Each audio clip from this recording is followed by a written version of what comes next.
முருகப்பெருமான் வர வேண்டும், இந்த வள்ளிக்கு மணமாலை தர வேண்டும் என்று அந்த முருகனுக்காக இந்த வள்ளியாகப்பட்டவள் காத்துக் கொண்டிருக்கின்றேன். எப்படி என்றால்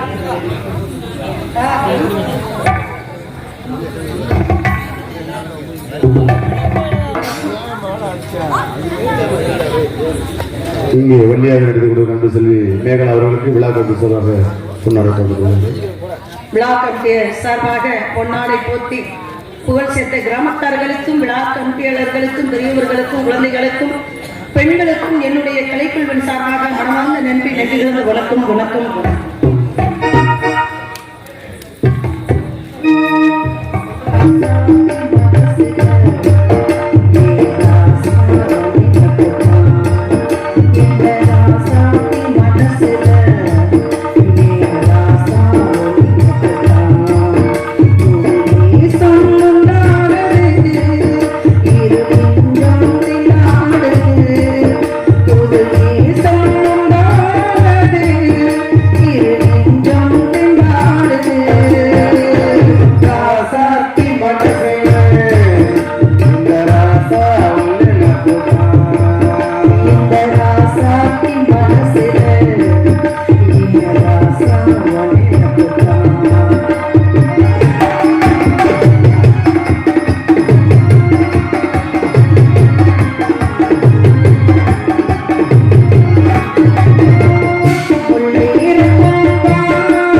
சங்கரன் புதல்வா முத்தமிழ் இறைவா ஐங்கரன் பெண்வந்த அன்பு முருகா அறுவர் அருள்பால் உண்ட கார்த்திகேயா என்னால் உன்னை வணங்கிக் கொண்டிருப்பேன்.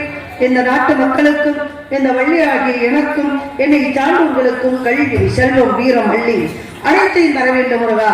எப்பொழுது வருவீர்கள் வருவீர்கள் என்று வழிமீது வெளிவைத்து காத்துக் கொண்டிருக்கேன். கொஞ்ச நேரத்துக்கு முருகனை காதலிக்கலாமா? எல்லாரும் சேர்ந்து காதலிப்பாங்க. காதல் என்பது அன்பு. நீங்க ஒரு குறிப்பிட்ட அளவுக்கு உங்க அன்பை செலுத்த முடியும். நான் கொஞ்சம் சேர்த்து எதுவரை போகுமோ, எதுவரை என்னுடைய எல்லை இருக்கு அது வரைக்கும் நான் போயிட்டு வருவேன். மீறக்கூடாது இல்லையா? ஆகையினாலே காதல்னா சாதாரண காதல் இல்லைங்க. ஒரு வயசுல 2 வயசுல எல்லாருக்கும் 18 19 காதல் வரும். இந்த வள்ளியாகி எனக்கு மட்டும் 5 வயதுல வந்துருச்சுன்னா பாத்துக்கோங்களேன். பெஞ்சிலே பழுக்கலைங்க. நீங்க அப்படி சொன்ன அது வேற மாதிரி தெரியும்.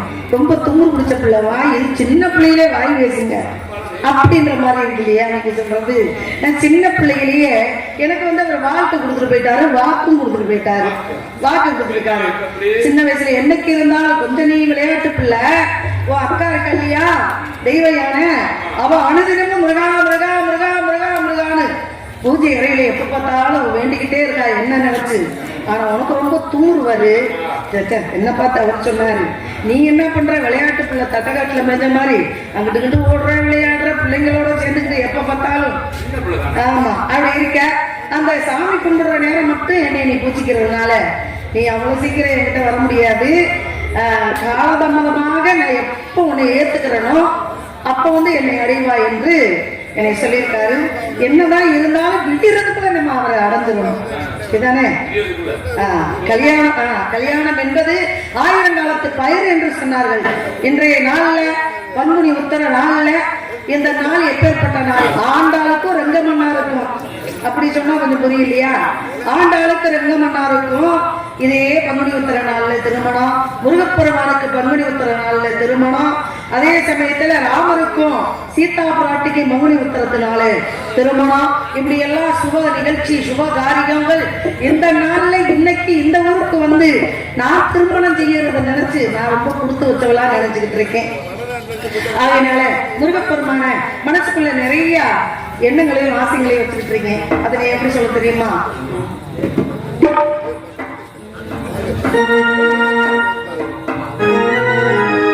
வெற்றி வீர வாசம் விடலுக்குள்ள நேசம், வெற்றி வேறு வாசம் விடலுக்குள்ள நேசம், வெற்றி வேறு வாசம் விடலுக்குள்ள நேசம், வாசம் கொண்டு வாசம் வேறு வாசம் வந்தது வெற்றி வேறு விடலுக்குள்ள நேசம், வெற்றி வேறு வாசம் விடலுக்குள்ள நேசம்.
அருமையா பாடுறாரு பெட்டிக்காரு. அப்படி சேர்ந்து மாத்தி மாத்தி உண்மையிலே ரொம்ப மனசு சந்தோஷமா இருக்கு. இன்னைக்குதான் நான் உங்களை எல்லாம் சந்திக்கிறேன். சந்திச்ச அன்னைக்கு நல்ல தொழில் தெரிஞ்சவங்க எல்லாம் வந்து நிறைய பண்றாங்க. தொழில் தெரியும், ஆனா உண்மையிலே சொல்றீங்க, தான் குடும்பத்துல இருந்து யாராவது வள்ளி போட்டு வந்தாங்கன்னா நல்லா வாசிப்பாங்க மிதிச்சுக்கிட்டு. அடுத்தவங்களுக்கு எல்லாம் வாசிக்கிறது இல்லை. இந்த மாதிரி தொழில் தெரிஞ்சு கெட்டணம் முடிச்சுட்டு இருக்காங்க. மனசார நல்லா வாசிக்கிறீங்க, ரொம்ப சந்தோஷம். யூடியூப்ல போட்டாலும் அதை பத்தி கவலைப்பட மாட்டேன். நான் உள்ளதான் சொல்லிக்கிட்டு இருக்கேன். நான் கேட்பேன், தைரியமா இருப்பேன், நீங்க பிரதண்டா பண்றேன் அப்படின்னு கேட்பேன். அப்படி ஆளு நான் பெரிய பரவாயில்ல. ஆக என்னால பெரியவங்க எல்லாம் இருக்காங்க, சின்னவங்க எல்லாம் சின்ன சின்ன சிலையெல்லாம் காணும். இருந்தாலும் அவங்களுக்காக ஒரே ஒரு பாடல் பாடிட்டு அப்புறம் பெரியவங்களுக்காக பாடலாம். எப்ப பண்ணீங்களா சொல்லவா?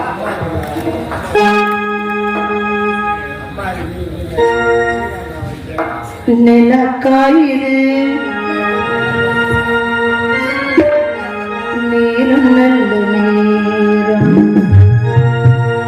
நெஞ்சில் பாயுது காமன் விடும் காலம். இளைஞர்கள்லாம் ஒரு 3 மணி நேரம் கச்சேரி ஆடல் பாடல் வச்சா இந்த இடம் கொள்ளாது. நம்மளுக்கு மரியாதை அதுக்கு என்ன நாடகக்காரன்னு பாட தெரியாதா, பேச தெரியாதா, ஆட தெரியாதா? ஏன் இந்த நிகழ்ச்சியெல்லாம் பிடிக்கிறது இல்லை பசங்களுக்கு? காரணம் என்னன்னா சரியான நடிகர்களை கொண்டு வர்றதில்லை. ஒரு கதை நாடகத்துக்கு நிறைய நாடகங்கள் இருக்கு. அந்த காலத்துல நீங்க பார்த்திருப்பீங்க, சத்யான் சாவத்திரி, பவளக்கொடி, பாமா விஜயம், பள்ளி அர்ஜுனா, அந்த மாதிரி நிறைய கதை நாடகங்கள் இருக்கு. இந்த கதை நாடகங்களுக்கு என்னதான் இந்த ஆண்டு ஒன்று போனால் அண்ணே, ஆண்டு ஒன்று போனால் வயது ஒன்று போகும் சொல்லணும்ல. அதெல்லாம் எனக்கு கவனம் இருக்கக்கூடாதுன்னு கேட்கணும். ஆண்டு ஒன்று போனால் வயது ஒன்று போகும். இந்த நொடிப்பொழுது ஓடுது பாருங்க, காலங்காட்டி என்று சொல்லக்கூடிய கடிகாரத்துல இந்த நொடிப்பொழுது ஓட ஓட நம்மளாம் எங்கே நோக்கி போறோம்? முதுமையை நோக்கி போய்கிட்டு இருக்கணும். அதனால யாருமே வயசாகி அப்படியே இருக்க போறது. போனா வராதது என்ன? மானம் போனா வராது, உயிர் போனா வராது, போனா காலங்களும் நேரங்களும் வரவே வராது. இதுதான் உண்மை. இதுக்குள்ளதான் நம்ம வாழ்ந்துகிட்டு இருக்கிறோம். அப்படி இருக்கும்போது அந்த கதை நாடகங்களுக்கு நல்ல கதைகள் தெரிஞ்சவங்க, ஓரளவு ரொம்ப பெரியவங்க எல்லாம் கொண்டாந்து விடாம அப்படி இருந்தாதான் பார்ப்பாங்க. பாடுறதுக்கு ஒரு தெம்பு வேணும், புரியுதுங்களா? பாடுறதுக்கு ஒரு தெம்பு வேணும். அப்படி நல்ல கலைஞர்கள் காட்டுனா நல்லா பண்றாங்க, ஐயா நல்லா பாடுறாங்க, நல்ல ரொமான்ஸ் பண்ணி லவ் பண்றாங்க. ஆமாங்க, அதெல்லாம் இருக்கணுங்க கலை நிகழ்ச்சியில. அப்படிலாம் வச்சு பார்ப்பாங்க. ரொம்ப கதை தெரியாதவங்களை கொண்டாந்து விடுறது, இல்லாட்டி ரொம்ப வயசானவங்களை 60-70 வயசுக்கு மேல உள்ளவங்களை கொண்டாந்து விட்டா யார் பார்ப்பா? ஆனா என்ன கதை நாடகத்தை நம்ம வந்து கஷ்டப்பட்டு கத்துக்கிட்டாலும் நாடக உலகத்துல சொந்த ஒண்ணு இருந்தாதாங்க நாடகம் ஆட முடியும். இதை ரொம்ப நான் மனம் வருந்தி சொல்லிட்டு இருக்கேன். நாடக உலகத்துல நம்ம வீட்டுல ஏஜென்ட் இருக்கணும், நம்ம வீட்டுல ஏஜென்ட் இல்லாட்டி நம்ம வீட்டுல பக்கங்களா இருக்கணும், இல்லாட்டி நம்ம வீட்டுல வந்து எல்லா ஊர்லயும் சொந்தக்காரர்களா இருக்கணும், பழகி வச்சுக்கணும்.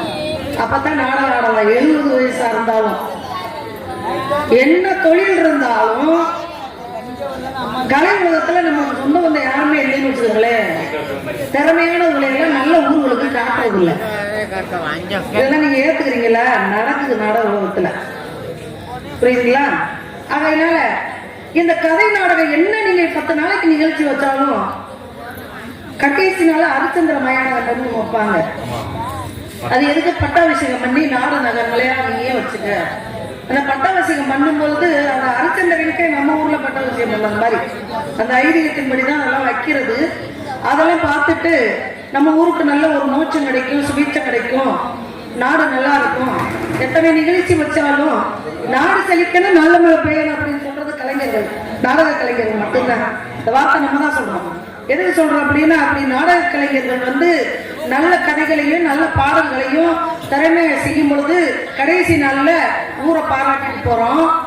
ஆனா என்னதான் மத்த நிகழ்ச்சி வச்சாலும் இந்த பெரியவங்க தானேங்க இந்த திருவிழாவை இப்படி நடத்தணும், இந்த தோரணம் இப்படி கட்டணும். இன்னொருத்துல இருந்து மைக் வந்தாதான் இப்படி பாட்டெல்லாம் பாட முடியும். அருமையான மைக் ரொம்ப ரொம்ப சந்தோஷம். நீங்க வந்து மனசு வச்சு இப்படி பண்ணாத. ஒரு ஊர்ல பாத்தீங்கன்னா வச்சுக்கோங்க, அது வாட்டில் காலகாலம்னு ஒரு 5 நிமிஷத்துக்கு ஒரு கத்திக்கிட்டே இருக்கும். நாங்க சொல்லி சொல்லி பார்த்தோம், சரி உனக்கு இன்னைக்கு அமர்ந்தது அப்படித்தான் அப்படின்ட்டு நாங்க ஒரு 7 வாரம் பாடுறது 5 வாரத்துல கிளம்பிடுவோம். இது மாதிரி நிறைய இருக்கு. அருமையான மைக் இவங்களுக்கு வருஷம் கொடுங்க. நாங்க மாத்தி மாத்தி வந்தாலும் இவங்களுக்கு கொடுங்க. எப்போதுமே நான் சுயநலமா பேச மாட்டேன், தம்பி பொதுநலமாக பேசுவேன். இது உண்மையை சொல்லுவேன். அது போல நம்ம வீட்டுல எதுக்கு சொல்லுவதுன்னா, நம்ம வீட்டுல இருக்கிற பசங்களுக்கு இந்த திருவிழாவை அப்படிதான் நடத்தணும். அந்த பாரம்பரியத்தை சொல்லி கொடுத்து உட்கார மண்டையில நான் தட்டி உட்கார ஆடல் பாடல் மட்டும் உட்கார்றீங்கல்ல, ஓய் கத்துறீங்கல்ல அப்படின்னு சொல்லி கொடுத்தா தான் உங்களை போன்று அதுகெல்லாம் இந்த திருவிழாக்களை தெய்வத்தை எப்படி வழிபடணும், இந்த திருவிழாவெல்லாம் எப்படி நடத்தணும், எப்படி காசை சரியா அதை பயன்படுத்தணும் அப்படின்றது தெரிஞ்சுக்குவாங்க. அப்படி தெரியல காணும் பசங்களை இருந்தாலும் பரவாயில்ல, எங்கிட்டாவது மூல முழுக்க ஒரு பசங்க உட்காந்துருக்காங்க, பிள்ளைங்க குழந்தைக்குங்க. சரி தம்பி உட்காந்துருக்க, அவனுக்கு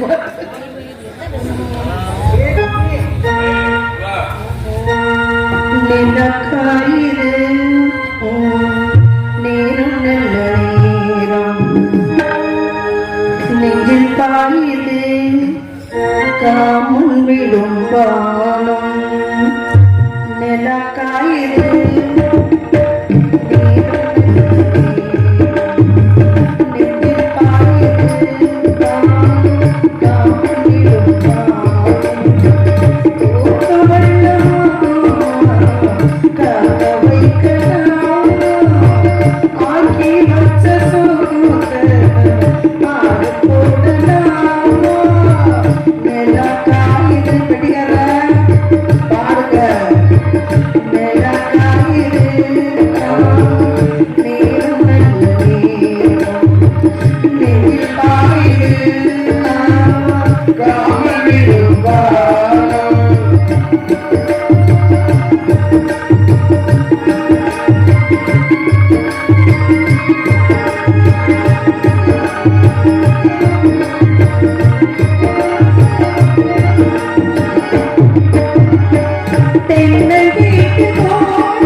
பெட்டிக்கார அள்ளிட்டாரியா தண்ணீர் கேட்குமே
சின்னவங்களுக்காக பாடி முடிச்சாச்சு. ஒரு நாள் குளிச்சுக்கிட்டு தட்டாரு பயந்து. ரொம்ப நன்றி நன்றிகள் வணக்கம். இருந்தாலும் பரவாயில்லை. முருகப்பெருமான் வர வேண்டும், வள்ளிக்கு மணமாலை தர வேண்டும், எப்பொழுது வருவார் வருவார் என்று வடிவேலன் அப்படின்னு அந்த முருகனுக்காக நான் காத்துக்கிட்டு இருக்கிறேன். பழமையா பாடணும் அப்படின்றதுக்காக இந்த பழமையான கீதங்கள் எப்படி தெரியுங்களா சொல்லுவா. சந்தோரை சந்தோரையோரு பின்னானதோ பின்னாமரை கண்ணானதோ சந்தோரையோரு பின்னானதோ பின்னாமரை கண்ணானதோ பொன்னோவியம் என்று பேரானதோ என் வாசல் வழியாக வலம் வந்ததோ சந்தோரையோரு பின்னானதோ பின்னாமரை கண்ணானதோ.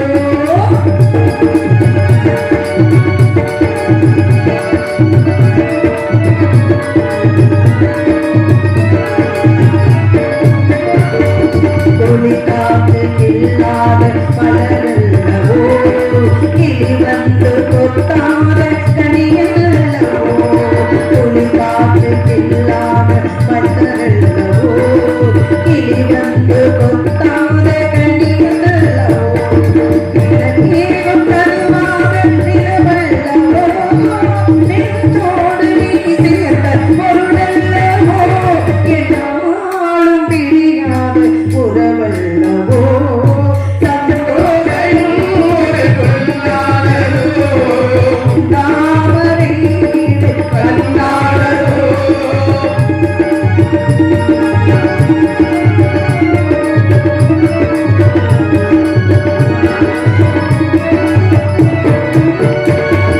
கடலோடு பிறவாத அலையில்லையே உடலோடு நடக்காத நிலவில்லையே கடலோடு பிறவாத அலையில்லையே உடலோடு நடக்காத நிலவில்லையே துணைக்காத இமையோடு வெளியில்லையே துணையோடு சீராத இனமில்லையே நாடை இசை பாட கவி பாட ஓ சந்தோரையோடு பின்னானதோ வெண்டாமரை கண்ணானதோ.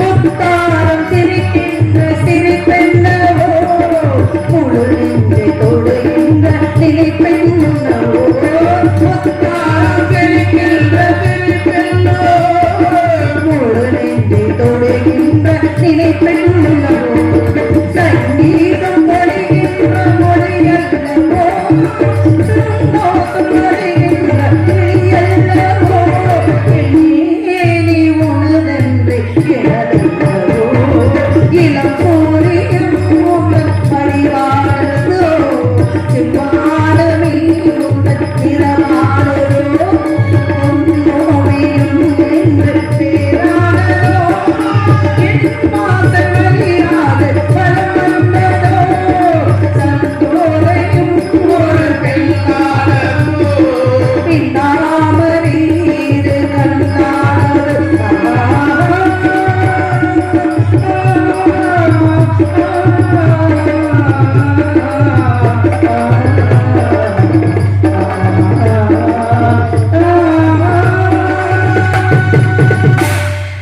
இப்படி எல்லாம் சொல்லிட்டு இருக்காங்க.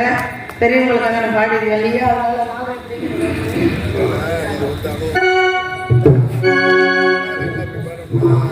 மறைந்திருந்தே அங்கே வருங்க. அதான் சொன்னல வந்துட்டாரு முருகனை பாருங்க. அங்கே வருங்க. இந்த அந்த லைட்டு எரியுது இல்லையா வெளிச்சம் அந்த நிற்கிறாங்க. மறைந்திருந்தே பார்த்தோம் மரணம் என்ன